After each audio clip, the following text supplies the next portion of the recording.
Good evening. This is the special coverage of the coronavirus crisis using the combined forces of News 5 and Signal TV's 1 News, Radyo 5 and 1PH. The number of confirmed COVID-19 cases in the country has almost reached 8,500 based on the Health Department's latest tally.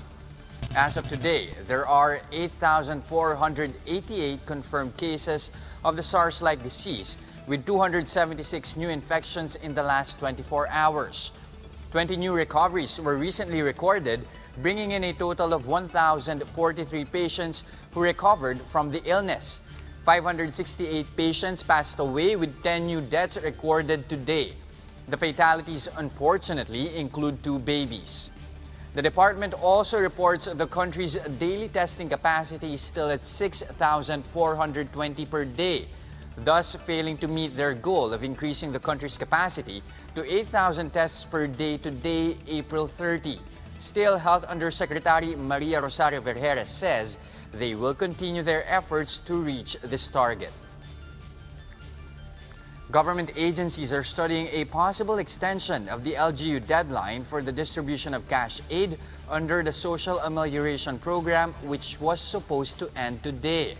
Interior Secretary Ed Año says a 7-day extension may be granted to highly populated areas such as NCR, the provinces of Rizal, Cavite, Laguna, and Bulacan, as well as Cebu City and Davao City. Año said physical distancing guidelines may be overlooked if these LGUs rush distribution just to meet the deadline. The DILG and the DSWD, however, remind local officials that a full liquidation report on the distribution is needed before they can proceed with applications for the second tranche of the SAP cash subsidy. LGUs were originally given until today to finish the distribution of the first tranche of cash aid under the Social Amelioration Program. But in some areas, distribution is far from done. Some local officials are even pointing fingers at the Social Welfare Department for the lack of guidance on the implementation of the program. Melos Baños with a story. 56-year-old Flordeliza Bonaobra is diabetic and she's also undergoing dialysis for her kidney ailment. Given her condition, she's supposed to receive treatment thrice a week. But due to lack of funds, since the enforcement of the enhanced community quarantine, she gets to undergo dialysis for only twice a week. On top of that, her husband suffered a stroke. Flordeliza complains that there is no one in their family who is earning right now and they desperately need financial help from the government. Problem is, until now, they haven't even filled out a DSWD form for the Social Amelioration Program. Hindi nga po kami binibigyan ng form. Ang sabi po nila, pumuntahan sa bahay, bibigyan ng form. Hindi nga po. Nung pumunta po yung asawa ko doon, wala na daw pong form. Nilista lang po yung pangalan, sabi na tawagan kami. Nakakailang follow-up na po siya, wala talaga. But their barangay administrator says there is no hope for now that Flordeliza can be accommodated. Out of the 7,000 families in Barangay Pantok, Binangon, and Rizal where she resides, the DSWD only allocated 1,574 SAP forms. And the most indigent households were given priority in the distribution of forms. Ito pong nagreklamo po sa inyo, sana po sila ay makipag-ugnayan sa ating barangay. At ating bibigyan ng oras na sila'y makausap at mapaliwanagan nang sa gayon malaman natin kung anong problema o ang pangangailangan nila baka sakaling maibigay ng ating kapitan. Over at Navotas City, we met Fe Urbano who just received her 8,000 peso amelioration. Talaga napakasaya kasi pambili ng gamot, tsaka pambili ng yung nebulizer, hindi na ako manghihiram. Kasi hinihika ako, meron akong asthma. Lalo na pagka naglalakad akong malayo, nahabol kayo hininga ko. The Navotas LGU has been giving out the financial aid since April 18. But even with the ongoing payout, Mayor Toby Chanco himself admits the process is slow and what took them so long was identifying SAP beneficiaries. And he blames the Social Welfare Department for this. The mayor complains that out of the city's 60,000 families, the allocation given by the DSWD was only good for more than 27,000 households. He adds the agency did not even provide a list of who these indigent targets are. Currently, the city government has only distributed amelioration to 11% of the total beneficiaries. Nung namimigay pa lang kami ng forms, ang dami ng reklamo, ang dami ng text messages na sinasabi, oh, huwag niyo papili sa barangay, o huwag niyo papili sa ganito, di ba?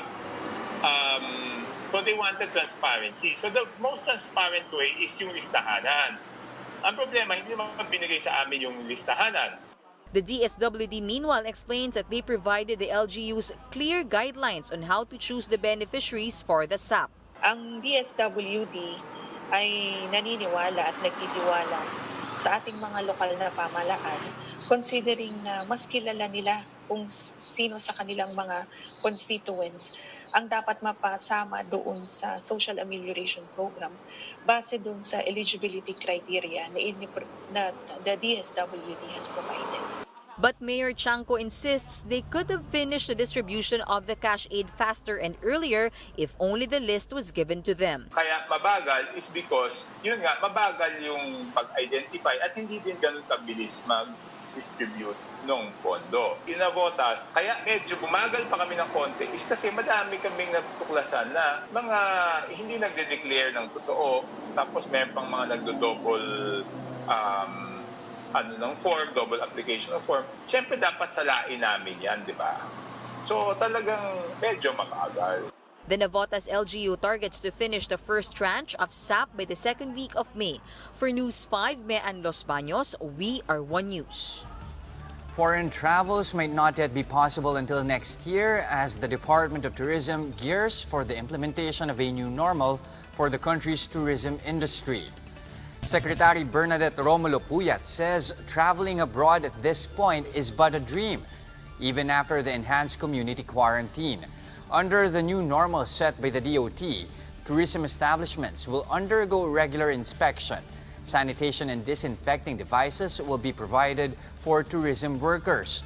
Hotels are also advised to practice contactless check-in and avoid breakfast buffets. Puyat says the new normal will be implemented until a vaccine for COVID-19 is found. More stories coming after a quick break. This is our special coverage on the COVID-19 pandemic. Stay with us.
Welcome back. You are still watching the special coverage of the coronavirus crisis using the combined forces of News 5 and Signal TV's 1 News, Radyo 5 and 1PH.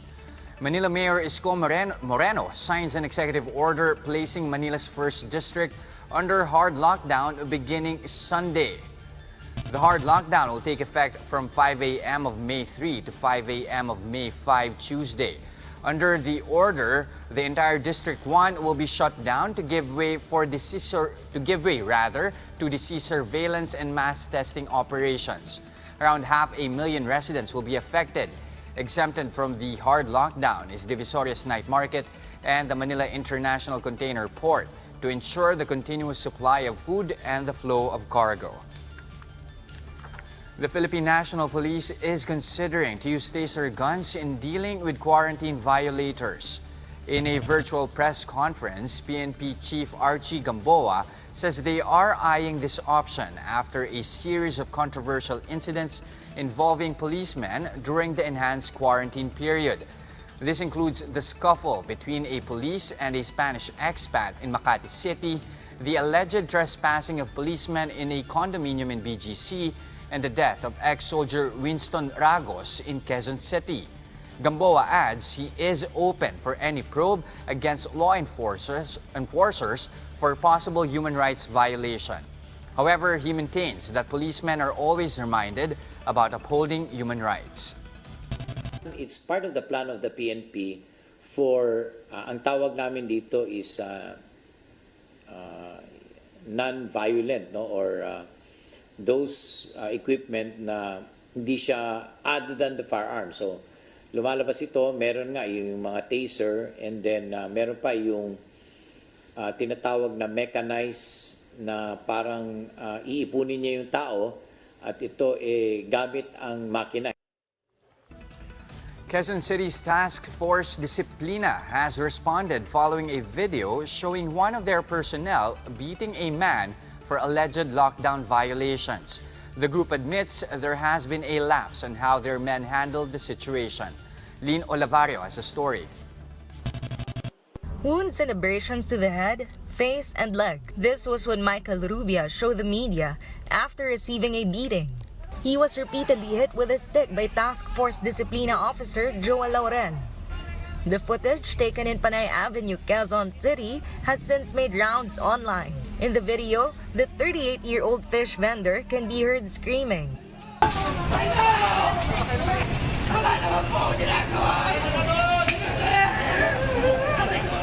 Some witnesses immediately expressed concern over the incident. Hindi namin kinukonsinte. Masama bang kumana? Lahat tayo, we have all the rights. Hindi ba walang kumuha?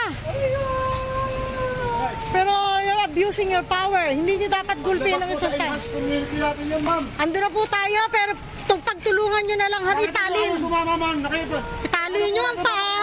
Italin nyo ang paa at saka kamay. Authorities say Rubia tried to resist arrest. According to Task Force Disiplina Head and Quezon City Councilor Rani Ludovica, Barangay South Triangle authorities sought their help to arrest Rubia, who they said was violating quarantine rules by having no quarantine pass and face mask. They said Rubia had been unruly and was cursing authorities. The vendor also reportedly tested positive for drug use. Nung kinausap ko, nakita ko agad na pananalita pa lang, medyo bulol na at medyo iba yung lakas niya. So, pinadrag test ko. Nung pinadrag test ko, nakita ko na positive sa drugs. So, kaya pala ganun siya kalakas at ganun siya walang respeto dahil high na high siya sa drugs. Despite repeated warnings by the barangay, Rubia kept coming back to sell fish. He said manning his employer's fish shop had been a source of income. Without it, he would have to go back to scavenging for survival. Still, he believes the beating he received was too much. Hindi po ako nagmumura. Nagsasabi po ako ng hindi naman po kasi akin yung kinukuha nila eh. Pinababantayan lang sa akin. Nangangatwiran lang po ako ng konti. Pero hindi po ako lalaban sa kanila. Malalaki sila eh. Ano naman labang ko eh.